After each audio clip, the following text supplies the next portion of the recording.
Well, good afternoon and good evening, everybody, and welcome to another episode of the Buddhist Biohacker. And my name is Lisa Gunshore, and I am your host, as always, for the Buddhist Biohacker channel. And I am so excited today. Every day is a good day when Julie Hoyle is here. And we have started these monthly features on Buddhist Biohacker, and they've really been wonderful. And it's with all of our guests that we love so much. And Julie's already had 13, I think you said, episodes on here. And her monthly feature is called Living in Alignment. And this is how I met Julie Hoyle. She does something called a true alignment. And it really gave me incredible insight into what I needed to do to come into alignment with who I am to do the work that I'm doing today. So welcome back, Julie. It's so honoring to have you here. Thank you so much. I'm thrilled as always. You know how it goes with me. I absolutely love every second of being on here because I love this platform for conscious content. And I really love that you've given yourself so willingly to the challenge of, bringing all these amazing people together so that we can all share our wisdom, and also to create content for people to connect in with and to listen to, and for them to bring their wisdom along as well, because that's the way we learn from one another and support one another. Aww. So it's a real privilege, and I'm really very honored to be here today, and I'm really honored to have people either watching during the live or listening, later on. So I don't know how you feel about me just diving in, but I'd love to just dive in and share something that happened last night, and then we can go from there. I love it. And for everybody who's joining in the live, I see you guys joining in. Please, we love your comments and questions. Part of doing this live is so that you can interact. So do comments, shares, questions for Julie, throw them in the chat box. And if you're listening later on audio, you can absolutely go to MeWe.com, Buddhist Biohacker, for our live discussion forum that's in there. And yeah, I'm going to let you dive in. I've got the chat up here. So if you guys are chatting, I'll be on here to make sure that we get this information to Julie. And yeah, Julie, take it away. Okay, so, I think those people that know me and have read anything that I've written, and certainly have read the book, know that I'm a lucid dreamer and have been a lucid dreamer since since I came out of the womb, actually. And then after I received Shaktipat, which is the awakening of the spiritual energy, I began to have even more profound lucid dreams. So those have been a constant for the last, 30, 40 years or something. And ahead of, thinking about what I was going to present today, and I know we talked a little bit about that yesterday, but last night I had an incredible lucid dream that spoke specifically to what the siddhas, the saints who direct my path, want me to speak about. So in the dream, I felt like I'd been traveling and, trying my very best to get to this particular place for years and years and years and years. And eventually I found myself in this completely white space. The sky was white, the ground was white. I looked down and I was wearing a white robe. I'd got bare feet, and there was very heavy snow on the ground. And I was walking and walking and walking, and I had a thought, I'm cold, and I knew there was a storm coming. I knew there was a big storm coming, actually. So I had this thought, I need to create a safe space. So the only thing I could think to do, because there were no buildings, there's nothing around anywhere. So I started scooping the snow and creating a kind of an igloo, because I know so much about igloos, living in the Bahamas. The igloo builder. So I started building this, what I thought, was kind of an igloo structure that the idea was to crawl into it just to be safe from this oncoming storm. So I was about halfway, into building this, and I looked across at this vast white expanse. And there was one of the saints, one of the siddhas that I've worked with for the last, 30 years, was standing on this hill. She was looking over at me. She was wearing white, like a white silk gown. Again, nothing on her feet. She wasn't exactly protected against the storm that was coming. And I was in such shock and reverence as well that she would be there. So I looked over and I waved to her and she waved back. And then I called her to me so that she could also be protected against the storm. So she came over and she was helping me kind of build this structure. And we got inside just before, and we could hear the wind was howling and it was beginning to move. And all this, heavy snow and this like blizzard was coming in. So we got into this very small space, safe space. And she said to me, tell your people to stay in the pure place before thought. That is key. Tell your people to stay in the pure place before thought. That is key. So, I woke up and I wrote that message down, and it moved me so much, because the whole theme or the kind of orientation of what I wanted to focus on today was staying in that place prior to storms coming and movement coming and doubt coming and anxiety coming and everything that throws us off center and puts us into this place that is not stable. And the thing that she was pointing to as well is, staying in that place. That is key. In the yogic tradition, we've spoken about this before, when great master yogis speak about that, they're speaking about God or source. And what they're saying, and what she was saying specifically, is to tell everybody to stay in that pure place that is prior to thought. And as we know, thought is always fluctuating and always moving. So the grace and the immensity of her presence is behind everything that is being offered and shared this afternoon. So it carries the, awakening power and the energy of the great beings and the great siddhas. So I feel really very honored to be able to convey her words, in a way that really is really potent and alive. So to kind of help begin with, a playful way at looking at, why is it and when are we pulled off center and taken away from our true nature? I wanted to offer, a fun little, what I would call a clear seeing activity. So you can have, if you want, you can have a pen and paper or, something to jot notes down or not, depending on how you feel. Or just have it a mental checklist is often also really fun. But I promise you, this is so simple. So easy. So the first question I want to ask everybody, number one, is, do you believe every thought that passes through your mind?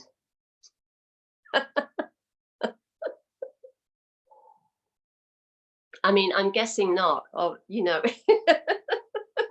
I don't think anybody would be here. No. So number one, do you believe every thought that passes through your mind? Number two, have you seen that your thoughts often have an emotional component?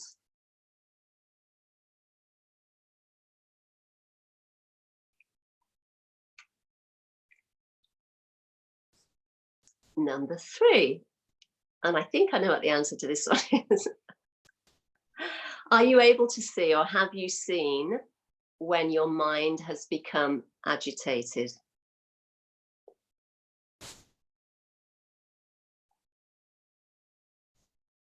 Number 4, have you been able to see, or can you see, when your mind is calm?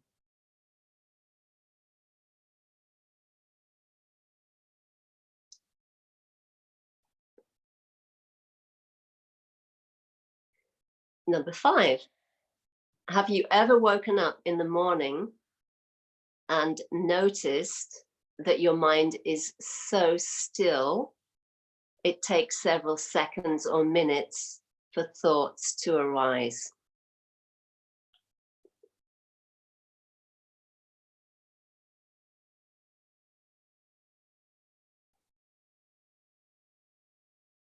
Six, have you ever sat in meditation, or you've been out in nature looking at the beauty of the sky or the hills or something, and watched as your mind has gone from, a lot of movement into settling and becoming completely still?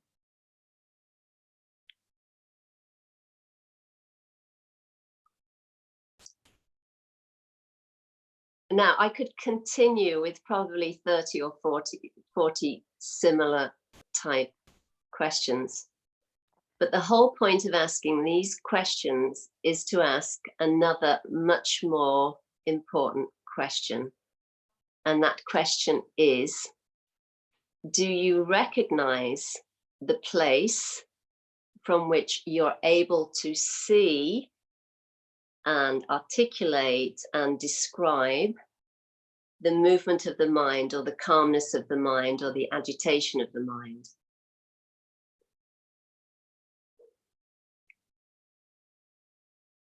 In other words, where is this place of seeing? Would you agree that there is a place that, for want of a better term, witnesses or sees this movement, or this stillness, or this emotional attachment, or the agitation? Is there a place that sees this? And do you recognize it? And again, I'm really guessing that every single person that, is interested in coming and listening to anything that you present on this platform has had, more than one of these moments of pure recognition, of pure seeing. Otherwise, there wouldn't be any interest. And the thing that is really important to see is that this place from which the movement of the mind is seen is the pure self, or the pure I, or absolute awareness itself, or God, or source, or whatever name you want to give to that which does not come and go. It's completely stable. It is here always. It is your true nature. It is your very self, or your higher self, or whatever name you want to give to that. And with this recognition is the recognition that yogis call enlightenment, self-realization, self-awareness, self-actualization, or whatever term you want to give to true seeing. But here's the thing that happens. What happens is, even though we have these moments of recognition and we're in that place of true seeing and pure knowing, the pure I, absolute source itself, whatever you want to give it name to that which is your primary, your true nature, we're habituated in many ways to keep following thought, and to keep believing thought, and to keep acting on thought. And I don't need to prove this to you, because you already know this is true, right? And everybody's fallen into that trap. And the reason we fall into that trap is because we have not done the work on the shadow. And I'll be speaking more about this, maybe in another session, and I've touched on it before, but it's really important to do the work on the shadow, because unless the work on the shadow is done, even if we have the most amazing transformational experiences, the darkness that is not recognized within us will keep pulling us back. It will keep saying, you cannot be one with God or one with Source because you know you have anger issues that you haven't dealt with. Or you know you can get really crabby, you know, whatever the story is around what has been, you know, what we tried to separate away from. So this is what this Siddha, this great being, was speaking to when she was speaking to staying in the pure place before thought. She was speaking to Source itself, absolute awareness itself. And, you know, with that, the importance then, you know, when you become aware of that, the importance then of doing the work on the shadow, however that, you know, looks for you, to you. You know, and obviously we come to that place of recognition of needing to do shadow work at certain times in our journey or our, you know, spiritual awakening. And it certainly isn't easy, but it's very, very important, because until we do it, we cannot stay in the pure place 24/7. So I would love to, if there's any kind of questions or kind of comments or feedback just about this beginning part, I'd love to hear that now. And then I'll go on to what I want to speak about next. Yes, there are. So I hope I say it's either Marlena or Marlena, so I'm not sure which one it is, but I think it's Marlena. She says, yes, it's so easy to get caught up in a thought loop when you're not aware. Mm-hmm. And it's very interesting because I was on Megan Riley's channel this morning, and we were talking about the spinning that we do. And one of the things that we talked about was what's our red flags for spinning. And mine is my cards. And this is something that I noticed about 5 years ago now, is that every time I got caught in that thought loop, I was throwing my cards. I wanted to look, I wanted the answer, I wanted to see, instead of really coming out of all of that. And so I've been right there where you get stuck in the worry and the fear and the anxiety of something, whatever that is. And then you want to know the answer, you want to, you know, find out, or you get stuck in that space instead of like coming into a clear space where you can see what's next. You know, and sometimes too, that is about not wanting to see what is next as well, or not wanting to see what we have to take care of, because it's work, right? You know, there might be a pattern that we're being called to recognize and own. But, you know, it's much easier to say, oh, let me keep throwing cards, or let me call up 10 friends and get their opinion, or, you know, whatever the story is around that. Megan and I were talking about, you know, asking 15 different online psychics at 2 o'clock in the morning what they thought about something, because we've all been there. And, you know, yeah, so there's those trigger points for sure. So it's a good segue to all of this today. So.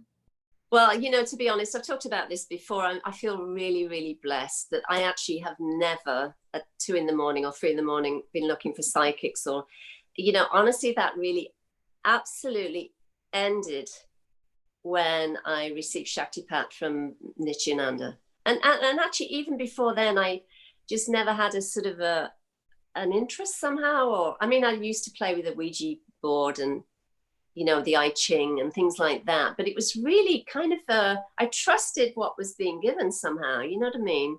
Mm-hmm. So from that perspective, I feel very blessed. But, you know, the other thing that is worth kind of reviewing, and I know I talked about this before, but one of the practices that has been really very helpful for me for years is just the practice of, what do I call it?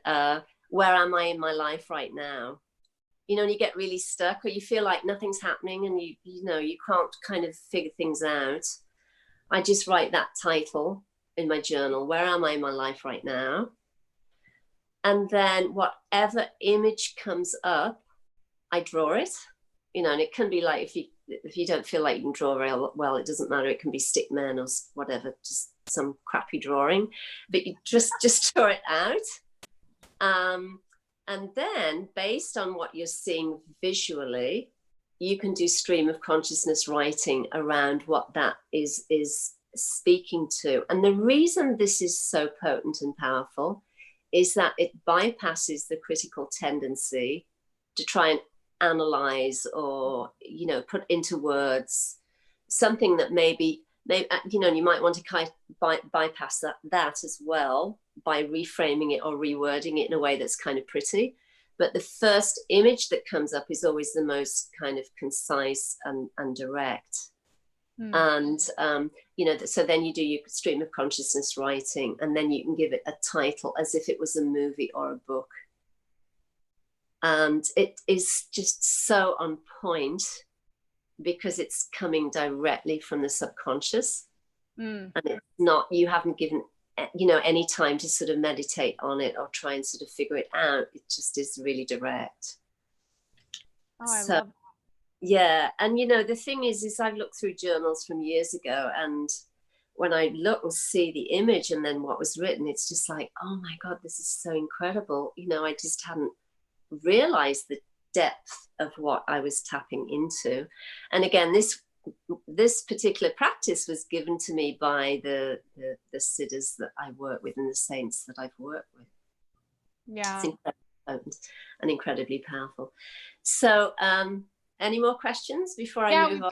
We've got a couple more here, and then we'll so we have, when something arises from the silence and one follows it, but then the opposite starts cropping up in the outer world, that then creates doubt.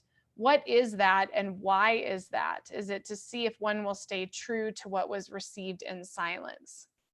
Yeah. I mean, usually that is the case, especially if you haven't done the full depth of the shadow work, because we create our own obstacles, because our own self-doubt, our own unspoken self-doubt.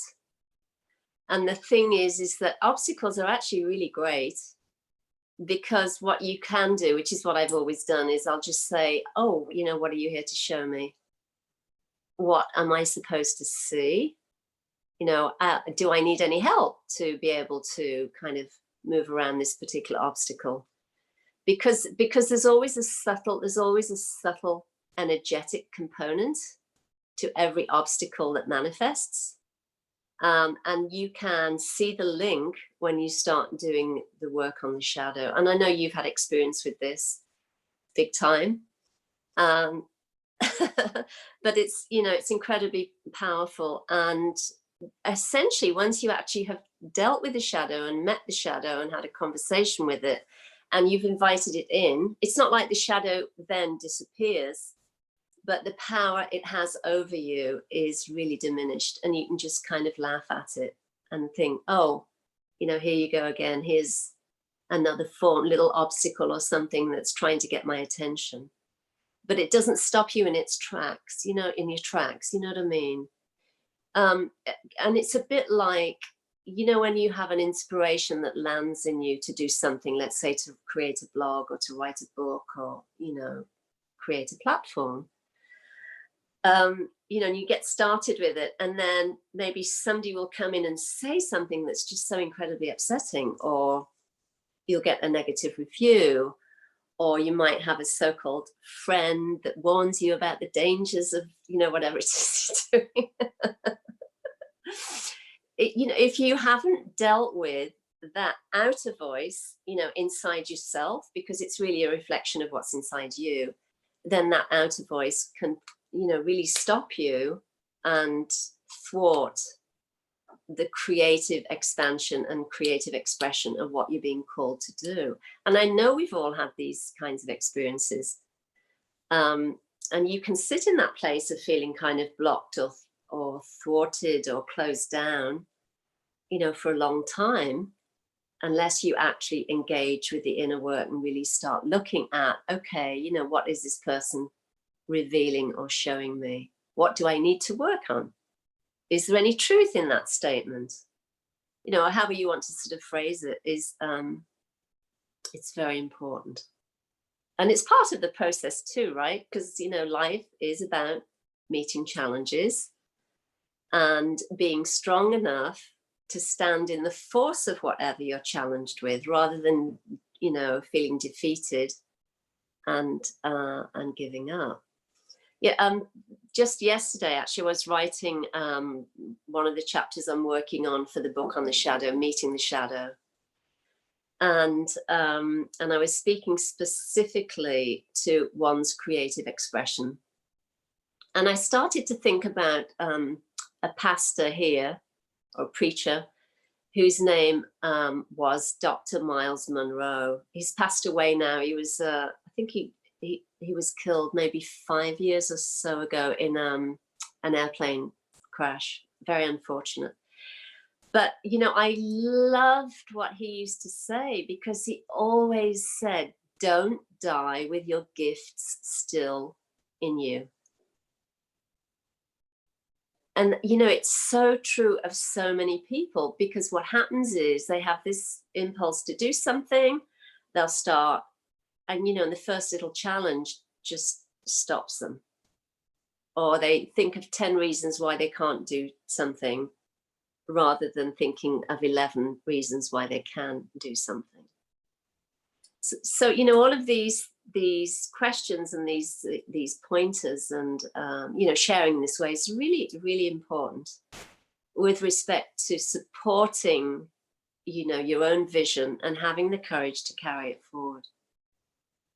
So I know that was kind of a long answer to that question, but, you know, that's the truth of it, is that you have to deal with your shadow in order to be able to meet challenges and, you know, obstacles as they appear in your life. And if you don't, you won't ever have the courage to do anything. And we probably know plenty of those people, right? Yes, yes. Well, and my new favorite thing is I'm really into this idea of the invitation of awakening. And so when I hear you speak, like, I hear that, like, you know, when that kind of stuff comes up, I've been asking myself, what is this inviting me to do? Mm-hmm. What's the invitation here? Like, what is this asking me? And that's really shifted the perspective of what is coming up, and it's having me see it in a completely different way. We have a comment here. I love giving a chapter or period of my life a title when I'm journaling. Mm-hmm. So Yeah. I love this too. It's really, really good. So thank you guys for your comments. Keep them coming. So I love it too. It's great, hey? it is. It's so great. All right, so I'm going to speak a little bit now. I've never done this before, but I was told it's fine. So, you know, and it's great for context as well, because I think, again, through storytelling, telling my own stories really helps people see, you know, their own journey and their own process. So I was trying to remember when it was, but I think it was around 1997 or 1998. When Tony and I were living in Nassau, New Providence then, and we were at a point where we kind of could feel that the Shakti, or the energy of what we were doing here, was coming to an end.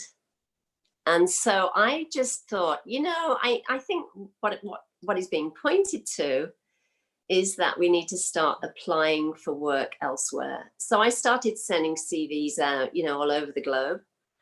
And after I think about 6 months, something like that, there was no response. There was zip. I mean, nothing. Talk about feeling defeated, but, you know, there was just nothing coming in. And at the same time, I knew, I had this intuitive feeling we were being blocked, but I didn't know why. I had no clue why.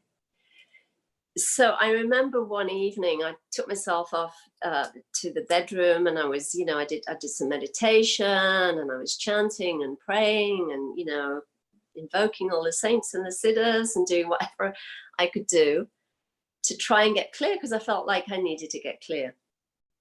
So then I felt this overwhelming desire and love and need and longing, you know, to merge with God. I mean, that was the only way I could put it. I didn't know how to put it into words other than I wanted to have this merging. I wanted to know what was truth not some secondhand version of somebody, you know, but what absolutely was true. And to be able to live in that space 24/7, rather than feeling high one minute and low the next, you know, on that roller coaster. So what happened was I went to my altar space and I took this photograph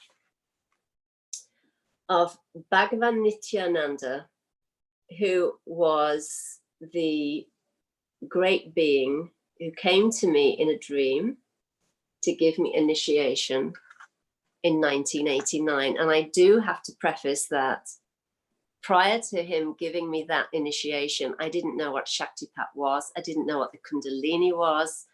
I'd never heard of Bhagavan Nityananda. He had taken Mahasamadhi, he'd left his body, I think when I was 10 or something like that. So there was no connection, you know. This amazing gift of grace just landed in my life. And that's how I found out about Bhagavan Nityananda and realized that he was this great being. So I took the photo and I'm holding it and praying to Bhagavan Nityananda and saying, "You so, oh, you know, I need to know, tell me what to do. I need to go."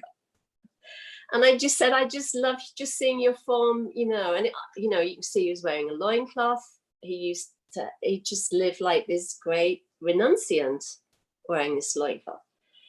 So I'm praying and my mind went still. And then I heard him say very powerfully, "Yes, and my shadow has power too." And you can see his shadow here, right? So out of the image, this tremendous force literally exploded. It hit me in the chest to the point where, you know, it knocked me back. I dropped the photo on the bed. It knocked me back. I gasped, you know, out loud. And then I started sobbing and sobbing. I just could not stop crying. I couldn't stop crying. And, you know, it took me a while to sort of calm down. And then literally what happened is the next day, I received this message, this invitation to, you know, leave everything and start thinking about going to India and living at an ashram in India and studying meditation. You know, and the short version of what happened then is that, you know, so many amazing things happened. And then by January of 2000, Tony and I were in India, and that was when all the work on the shadow exploded. So what Nityananda was speaking to was, yes, it's very true. When we have an image of a great being, whether that is Lord Jesus, His Holiness the Dalai Lama, Nityananda, you know, Father Bede Griffith, who I love, who was a Catholic mystic and a monk, you know, whoever the form of God that you resonate with, whoever you have on your altar space or in your private space, it's really important to understand that they are the form or the clothing for the limitless self, absolute awareness itself, and that the place in you that recognizes that in that being is the one and the same. It is God or source itself. It recognizes itself in a seeming other. And that is the absolute truth. That is the absolute truth. It has always been so. It will always be so. And there is nothing that you can do to change that. But what happens is, instead of placing our identification with our true nature, which is the formless self, we follow thought, we identify with thought. We believe that, you know, a thought that, for example, says, "Oh, you know, you're not going to be successful with this new venture." We believe it and we give power to it by believing in it. So the key always is to find practices or to find ways that help you come out of the mind and come into the recognition of your true nature or your true self, which is prior to thought, which is, as this great being said in the dream, it is the pure place prior to thought, prior to, any movement. And it is a stable place. It doesn't come and go. It is always, always stable. It's always here. It's always actually speaking to us. But, when we're in our heads and in our minds and kind of, tap dancing all over the place or running with thought here and running with thought there, we just miss it entirely. And that is really what's so amazing, that, the self is always here. And we know this. We know we cannot be our thoughts because there's something that witnesses the thought. So to be able to witness a thought, there has to be an awareness or witness or seeing prior to thought, prior to the movement of thought. And that is who you are. That is who you have always been. So, the idea of going on like some sort of spiritual search or journey to, to chase after enlightenment is really a joke, actually.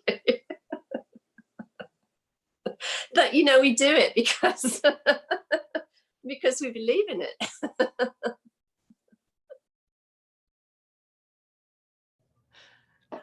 So I'd love to hear if anybody has any comments or questions or feedback about, anything I've just shared.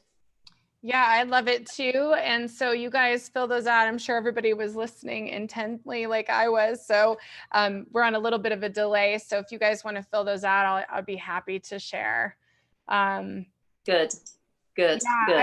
I love your story. And I love the idea of the power in his shadow. I mean, I felt that when you held the picture up, it was like, I almost cried, like the energy of that. And I'm curious, those of you guys fill out on the chat how you were feeling when you saw Nityananda's picture. But for me, it was like, whoa. But that energy of what's there in the shadow. Yes. And, we've had multiple conversations about the shadow on this show. And I'm very excited about your handbook. So while people are filling this out, do you want to share just a little tidbit about what's going to be in your book about the shadow? Yeah, sure. So the title is Meeting the Shadow, Meeting Yourself. And that's a self with a capital S. Because, as I said, we can do all the practices we want. We can think of ourselves as spiritual athletes and doing hatha yoga or meditation, chanting, whatever it is. But we're really just performing spiritual gymnastics until we really own the darkness within our own being. And until we do that, that will just keep us feeling separate, not feeling good enough, thinking you have to do another, meditation retreat to become purified enough, because the shadow's always telling you, oh, what about this? What about that? And, you get crabby or, whatever the story is, Mm-hmm. And then, but the beauty is that once you start meeting the shadow, then everything changes. And one of the chapters that I deal with and speak to is, like I said earlier, the creative energy. And I give examples from my own life about how incredibly powerful an awakening I had around doing shadow work, because literally my creative expression just exploded. I mean, it just literally exploded. And I started writing prolifically, doing all kinds of articles for Mind, Body, Spirit magazines and, writing the book. And one of the things I share in one of the chapters is how my friend Diane Goldner was coming. She was visiting Grand Bahama at the time that this was all happening. And she's a healer and she's an author herself. And in her, as she calls it, in her former life, she used to work for the New York Times. So she was, she was in that kind of work as a hard-nosed kind of journalist kind of environment, you know what I mean? And so I just happened to have this message from one of the editors who wrote to say, hey, I love your article. Can we use it in the next edition? That would be so great. And can you send me some images? And, so I was just reading this off to Diane, and I just happened to say, gosh, I've written for about 10 or 15 magazines in the last 6 months. Who knew? So she started laughing her head off because she knew, because she was usually a journalist. And she said, it's not supposed to be this easy, And I knew, I understood what she was pointing to. What she's pointing to is that once we actually meet, greet, and welcome the shadow, our creative energy is, available to us. We can start utilizing it. And then somehow the universe, all the challenges, I'm not saying we won't have challenges, but the bigger challenges just fall away. And then opportunities start to flood into our lives that we could never have imagined. So, and you're a prime example of that. Look at what you've created in not even 6 months. Right? Yeah, it's true. It's true. And we've got some great comments. And but yeah, it's, when I look at the list of magazines I've written for, magazines I've been in, content that's been created, books that I've written, interviews and all these different things, when you start to add it up, it's like, holy cow, I've really done a lot of stuff. And it really does come from doing this work, and the creative flow behind me is literally my creative flow. Like, this is like all these things that have been created, and it's so amazing. Raquel said she felt it too. She said tears came to her eyes. The more layers I have uncovered with shadow work, the more I feel immersed in self and God, and also more messages have come through for myself. Yes. And we have another one saying, thank you for sharing. Totally felt that. Do you have tips to get to that pure place prior to thought, whilst busy with a demanding toddler? I find it hard to get my balance. Well, look, I can really speak to that because I think you said that Marlena asked a question. So Marlena Leonard is a wonderful, I connected you today, actually. I sent you an email about Marlena, but Marlena is one of the students that I worked with when I was living on Grand Bahama. And I forget when she graduated now, it must be 7 or 8 years ago now. But, the thing is that I've been a teacher for forever. And I always say, if I can stay in that place of silent witnessing in the craziness of a school environment, if you've been to school, you know what a school environment's like. It's like chickens with their heads cut off running around all day. And quite honestly, it's even more intense now than it was back then, because everything's online now, so parents can send email. It's just craziness, absolute craziness. So, and the other thing I would say, what really helped me, and I'm going to speak specifically now because I think this is very helpful. What really helped me was being given a mantra by Bhagavan Nityananda to stay focused. And if I felt like my mind was going crazy or I was getting stressed, I would put my thumb and finger in Chin Mudra, and that is always very helpful. Or if you're in a meeting, or you're in waiting in line, or you're in a place where there's like this kind of crazy energy, you can do that, right? And that brings you back to center. The mantra Nityananda gave me was Om Namah Shivaya, and Om is the primordial sound. Namah means I bow to, and Shivaya is supreme consciousness. So you're actually saying, I bow to supreme consciousness, or I bow to the light within me. Om Namah Shivaya. And you can find recordings of Om Namah Shivaya online, actually. Krishna Das does an amazingly powerful rendition of Om Namah Shivaya. It's really incredible, you know, and there are other versions there. So repeating the mantra is very helpful. You know, just having these practices is really great. And the other thing I do want to share is one of the siddhas, one of the great beings who was based in India, was asked a question by this woman. Came up to him and she said, it's all very good, you know, you speak about meditation and, you know, quiet time and contemplation and self-inquiry, but, you know, I have 3 children and I have to go home and I have to cook and clean and, you know, make sure the house is nice and, you know, all those things. So he said to her, you said you cook and clean. She said, yes. He said, so do you chop vegetables? She said, yes. He said, do you clean the floor? She said, yes. So he said, while you're performing those activities, repeat the mantra, remember God, come back to self. And that is enough. Those are your practices. And I just love that because it's making, you know, and I did that at school all day long. I'd be repeating the mantra, repeating the mantra, repeating the mantra. And, you know, connecting in and finding that quiet space inside myself so that I could deal with all the craziness that was happening. And honestly, I always say, if I can do it, you can do it too, because you really, those people, those Bahamians, those people that live in the Bahamas and know especially what the school system, the government school system is like. When I say that I many years ago, when I first got Shaktipat, I worked in a government school, which the name is R.M. Bailey Government School.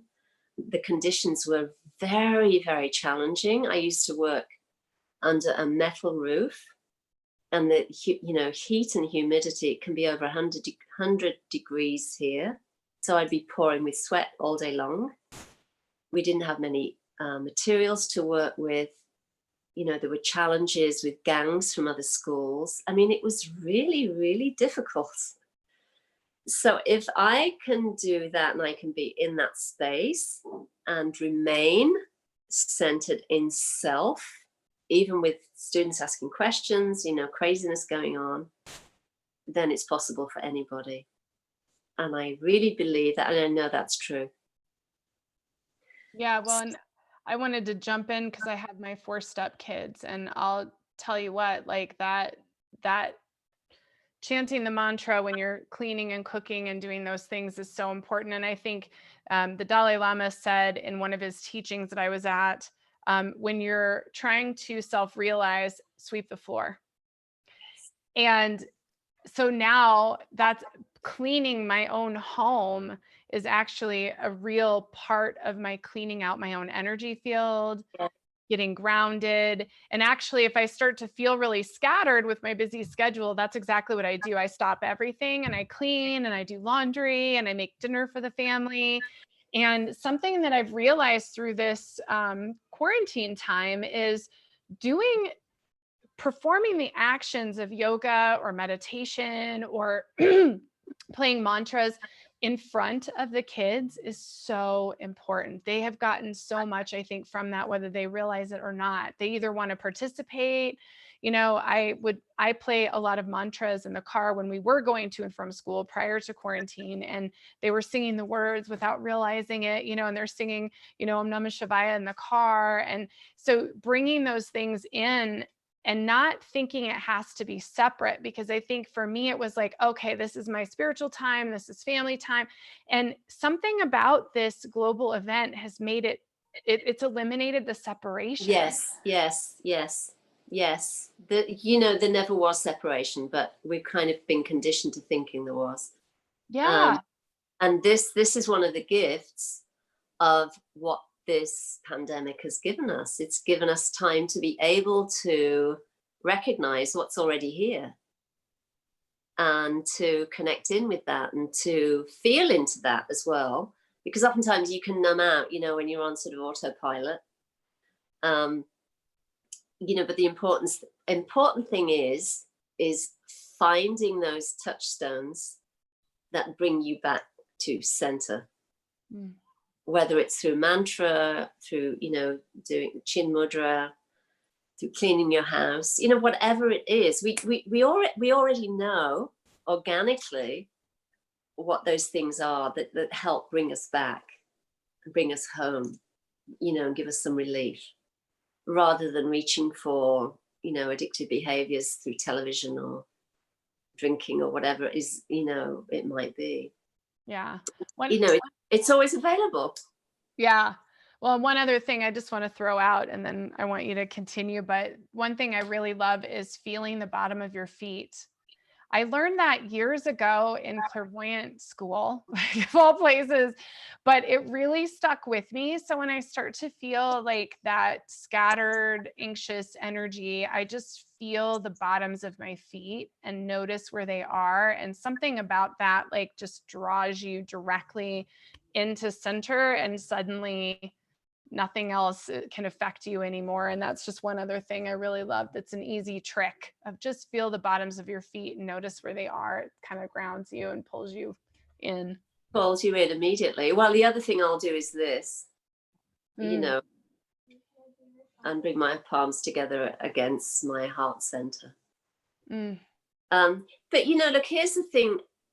The truth is we're never out of self. You know, our true nature is the supreme self.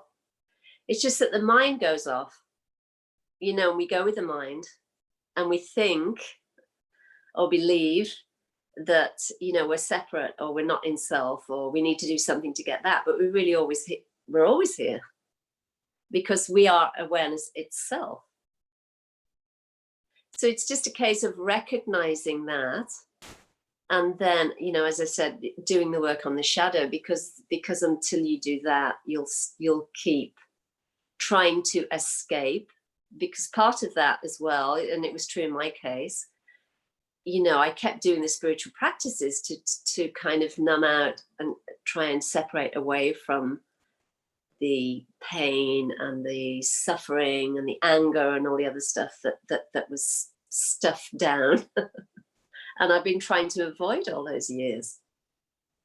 You know, and that story is not unique to me. It's everybody's story, actually, that the shadow has got to be dealt with and acknowledged. Otherwise, you know, we'll keep running our whole lives. We'll just keep running and running and running from it, or medicating it, you know. Yeah, we've got some more comments and questions here. So we have, first off, somebody said, thank you, Julie. I'm writing this down. And then Jen Marie says, I absolutely agree. Being that I am spending more time with the kids during quarantine as I am working from home, I get the teenagers involved in the mantra and the cleaning. So it's so good. Like this so good. Time, you know, we're trying to decide as a household, because there's 4 parents for the 4 kids, and trying to decide as a group if we're even going to have them go back. And, you know, there's been so much benefit to having them home and, you know, being able to manage things differently. So it's just very interesting. You know, Julie, everything you say things and it just triggers, you know, thoughts and memories and all of these things. And you're reminding me of when I moved to Maui and was sitting on the beach and realized, and I'll never forget this, because it was that moment where you're like, I thought I was leaving everything behind. Yes. But actually, I brought everything with me, all my shit. Yes, of course. Yeah. Of course. You know, there's a great yogic story that says the same thing, actually, where there's a man and he's running, and he's running as fast as he can. And a wise man is sitting under a tree, and he watches this guy running from way back, you know, and he runs past him and he keeps going. He's running. It's very hot, you know, rocky. And the wise man calls to the man running, hey, brother, where are you going and why are you running? So the man shouts back, you know, I'm going to run. I'm running to a new town further ahead. I'm trying to escape from all those awful people in the town I've left behind. So the man says, brother, you need to get wise, because wherever you go, you'll take yourself with a small s. You'll take, so all those people who are irritating the heck out of you that you're running away from, you're going to find someplace else. And that's the truth of it, and we see evidence of that with respect, especially to, people who choose to go into relationships and they end up with the same kind of partner that they couldn't wait to get away from in the first one. Yeah. Or in a job, you're in a job, it's like, holy moly, I'm back here again. This is exactly what I left 3 jobs ago. Oh, I hear you. You've been there for me in 15 years. You've seen it. Like, I lived that. Job to job to job, moving home to home to home, relationship to relationship. Like, you do all of that. And there's that moment where you're like, this is not serving any purpose anymore. And I got to a place where I just wanted to be still, Yes. I was really tired of it. And it's interesting because I felt that like urge of like, ooh, I feel, and it's the first time I felt that way in a while. And I really had to sit with like, what does that mean? And I think it's a different thing for me now. I mean, I think I'm actually sensing some changes to come, but I had to sit with that and ask, that invitation, like, am I trying to get out of something, or am I, is there something I need to look at, or is this something I'm feeling? And, it's just an interesting, we all do it, we do Sure. that in our own way. Sure. But look, the thing is that you can't ever really sit for very long if you haven't done any work on the shadow. It's just impossible, because, you get close to it and it's like, oh, let me look the other way. You always have to keep kind of trying to stay one step ahead of what you don't want to see and own and recognize. And this is a great gift of shadow work, that as soon as you start greeting it, meeting it, and having conversation with it, you realize it's actually your own energy that you've tried to disconnect from. And when you start having a conversation, which, with what you thought was unpalatable, then you learn a lot about yourself. You learn a lot about what you've been trying to hide from, and you bring that vitality back into your energy field. And it's a game changer. And then in that meeting place, you come to the recognition you are the supreme self. That is your true nature. And it's incredible. It is.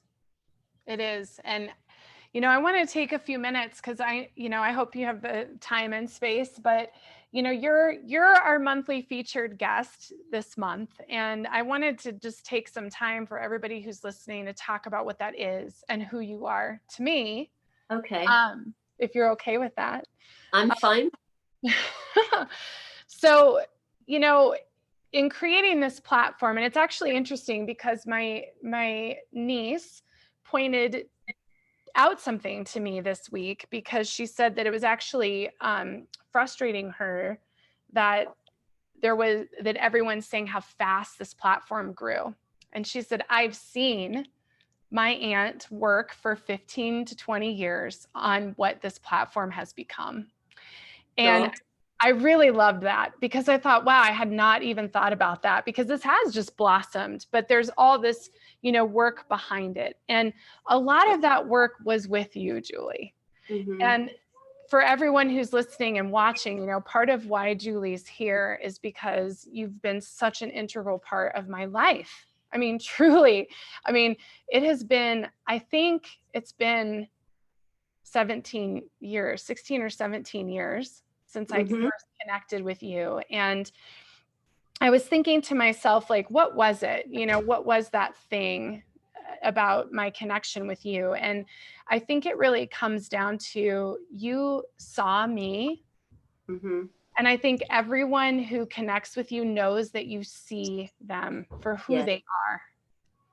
And it's such a gift to all of us. It's going to make me emotional, because it's such a gift. It really is. And we all have our gifts and talents, all of us do, but something about the way that you work with us, something about the energy of the siddhas and the saints and these teachers, and something about who you are has enabled us to do our work. And I say us because there's so many of us in the community that are doing our work because we've been encouraged by you to do our work.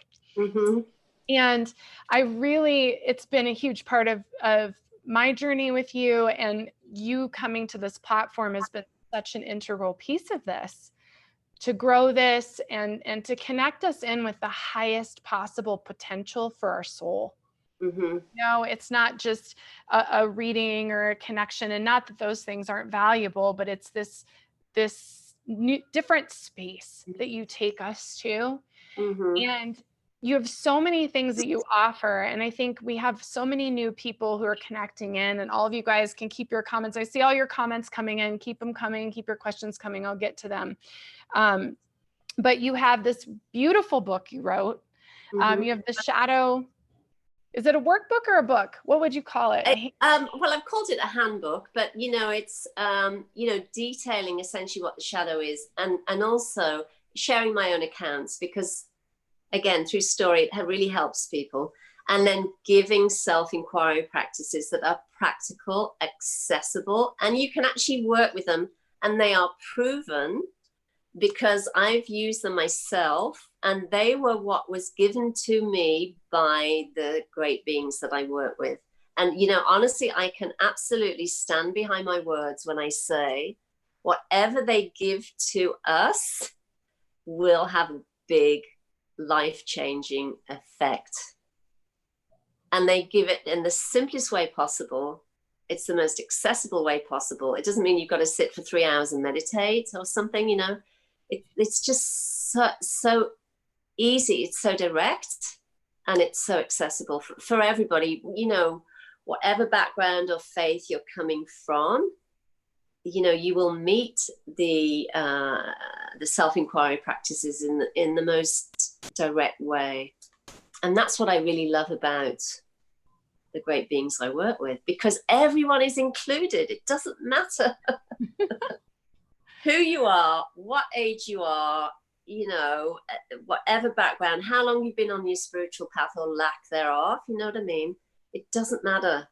It's just meeting the truth of who you are and being seen for that and recognized for that, and essentially being handed a key that you can take and, unlock yourself, essentially. Yeah. And I cannot stress enough. I mean, I think you're at the forefront of shadow work. I don't really see, there's a lot of discussion about it, but the work that you do, what's going to be in this handbook. And I can tell you guys, I've been doing this for at least 15, 16 years with Julie. Like, I have dug into this shadow work, like hardcore, and it's so worth it. And it's so hard and it's so challenging, but I could never be where I am today if I hadn't have looked at all that stuff. And now it's different. Like, I would say a decade ago, looking at it would take me a month or 2 months or 3 months to get through some pattern. And now it's like 30 seconds. It's like, oh, that's what that's saying. Okay. And you like let it go. It's like this easefulness.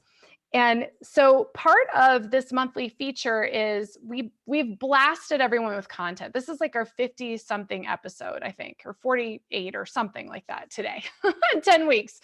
And we also have 111 hours from the summit. So we have all this content, but now it's time for integration. And the only way to integrate anything is to like soak it in. And so this month is about soaking in Julie. And let me tell you, her book is profound. You'll have awakenings just from that.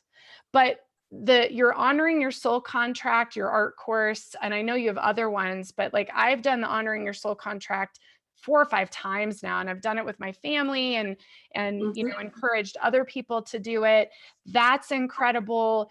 Sessions with you are incredible. The information that you receive, the healing that you receive, the profound shifts that you will experience when you connect with Julie. I mean, all of these things are accessible and available. So, if you guys want to book club it this month, like it's about Julie's book, which is called An Awakened Life, and really, reading that, connecting that, because what's going to happen is on August 1st, Julie's going to be live with us for 2 hours to answer your questions.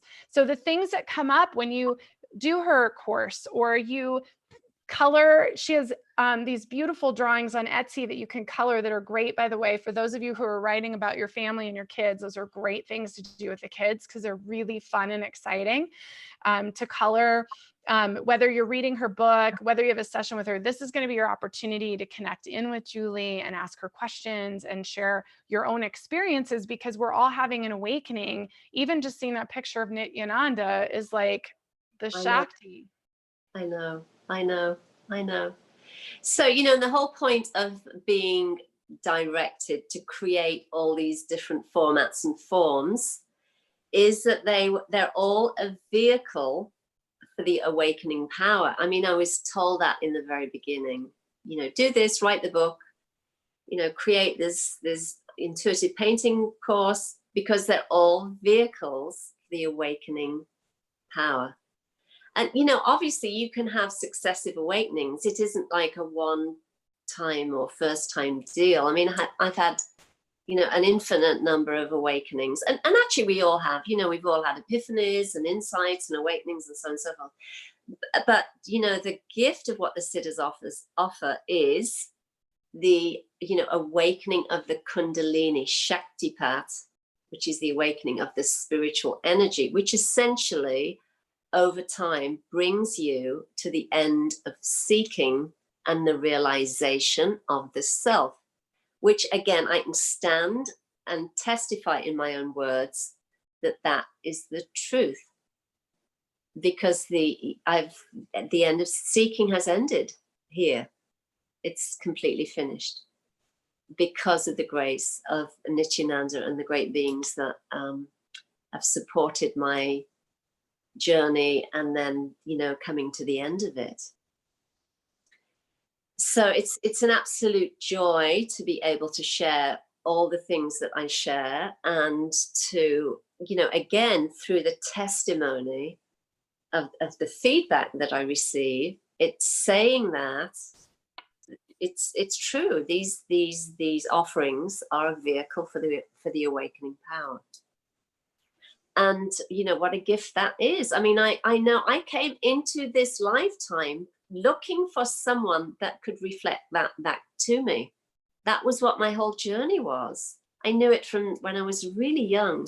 I was looking into the face of everyone I met to see if he or she could point me to the truth and speak to the truth.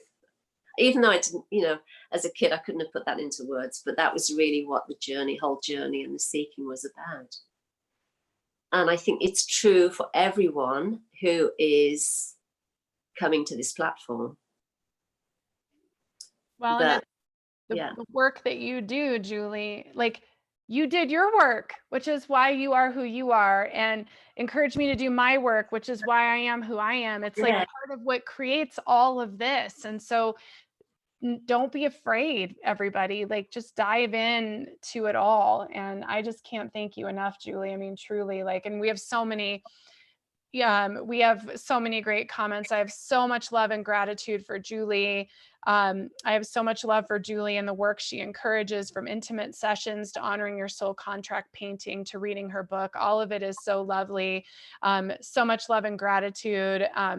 Going back and forth to the folks who have introduced you to them. And I mean, we just have so much love for you. And there's just so much more to come too, which is so amazing. And I'm happy that you're a very first, monthly featured guest. And I encourage those of you who are new to the community to read her book, connect in with her. All of the monthly feature information is on Buddhist Biohacker's website. So it's at lisamgunshore.com, and then click on Buddhist Biohacker and you'll see a thing that says monthly feature. You just click the button. It has all of Julie's information, her book, all of her links, so that you can get everything you want. And if you have the opportunity to have a session with her, I want to make sure we never really plug anything. And I feel like it's time to plug you, Julie. Like, you're really incredible. You're a gift.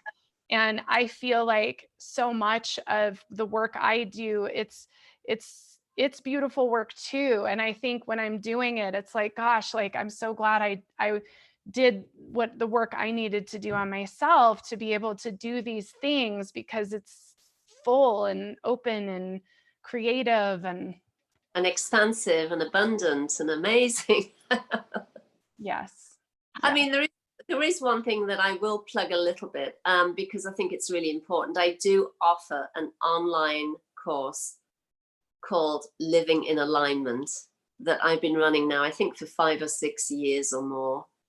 And it's just a monthly, email, not an email, like a lesson that you'll get, a PDF lesson that everybody gets.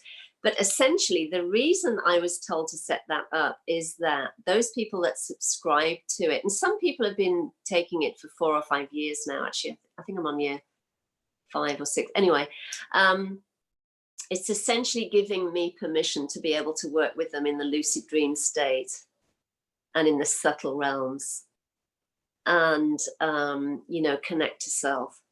And essentially what I'm doing is, in the lesson content, I'm essentially just pointing back to self. I'm giving, examples and stories and, descriptors and self-inquiry practices to keep bringing people back to self. And it's been incredibly popular and very powerful. And I'm just kind of throwing that out there because some people, didn't realize that I've been offering that for quite a few years now. And, I've had a lot of fun traveling across the subtle planes and working with people and, specifically, and giving them messages and doing healing with them and so on, because they've given permission. And, as you know, giving permission is very important. I can't do any work unless somebody says, I agree to work with you. So yay, this has been great fun. It always is. Do you have any parting words of wisdom for us today? And thank you guys, by the way, for everybody who is writing all of these great comments, and keep them coming. You can continue to comment on the video when it's done. Please share this platform and the videos with everybody. I would really appreciate it. I guess I need to get myself back up in this room while I'm talking, but yeah, it would be great if you share. There's so many incredible healers, light workers, teachers, artists, creative beings that are, part of Buddhist Biohacker and part of this community. So please feel free to share and share, Julie's information and the monthly feature too, because we still have a couple weeks to really connect in with everything she has to offer, and then spend some quality time asking her questions. So yeah. So any parting words, any words of wisdom for us? Yeah, what I would really love to speak to is, to be very grateful and to thank you for all your kind words and all the love. Because I really appreciate that very, very much. This is why I do the work. And it's really my way of saying thank you to the great beings who have guided and directed my path. I do that for them. And the thing is that the love that people feel for what is happening here, whatever this is really love for the self, the one self. It's really about bowing down and honoring the love that you are, that is being expressed in your form and expressed through everything you do, and really honoring and, clearly seeing the one self in all, or the one spirit, or whatever word you want to give to that, which is limitless. So I really very gratefully accept everybody's love. I love you all. I won't say also, it is the same self, the same love. And I'm very, very grateful for it and for the way it flows and expresses itself in and through everyone that is here watching the live, and for those people who watch the recordings later. Because this is what it's all about. It's all about honoring the one self. And as one of the siddhas says, his kind of phrase is, kneel to yourself, bow to yourself. God exists in you as you. kneel to yourself, bow to yourself. God exists in you as you, which says it all. I love you so much, Julie. And thank you to everybody who's joined us today. Absolutely. We are back tomorrow morning live at 11 with Megan Riley talking about Empath Redefined, which is so great. She and I are having our own little reunion party after many years apart in our own journeys. And then Thursday, Julie's back actually with Christian Strang, who's another dear, sweet soul sister of mine. And the three of us are going to be talking about coming out of your story. So it's actually a good continuation really of this conversation. And that'll be Thursday at 4:30. And I feel like I'm missing something. Oh, and then Cheryl Garcia is on at 1 o'clock on Thursday also for Herbal Thursdays. And we're going to be talking about holistic living, and she has more gardening tips for you guys. So that's pretty fun, and that'll be fun too. So we still have 3 more shows this week that you can tune into. And then next week is a jam-packed week. So lots and lots of stuff. I think we have 8 lives next week, you guys. So we just keep cranking, and I love every minute of it. And we have some really great guests coming on this next month, which we'll be announcing on social media. So thank you so much for watching, Julie. Thank you so much as always. It's just always so wonderful. And one thing I want to throw out there to everyone is please share on our MeWe forum, Buddhist Biohacker. You can share on Instagram. You can share on this video, but Julie held up a pretty potent picture of Nityananda, and she also spoke about a pretty potent dream. So I know that Julie and I would love to hear your experiences, your dreams, your awakenings, anything that comes from this particular episode. Like, please share, right? Mm-hmm. We want to hear all that. Yes, yes, that would be wonderful. Yeah. So thank you so much. Thank you, Julie. Thank you, everybody. Thank you. Thank you, everyone. Thank you, Lisa. Yes, we'll see you soon. Bye, everyone.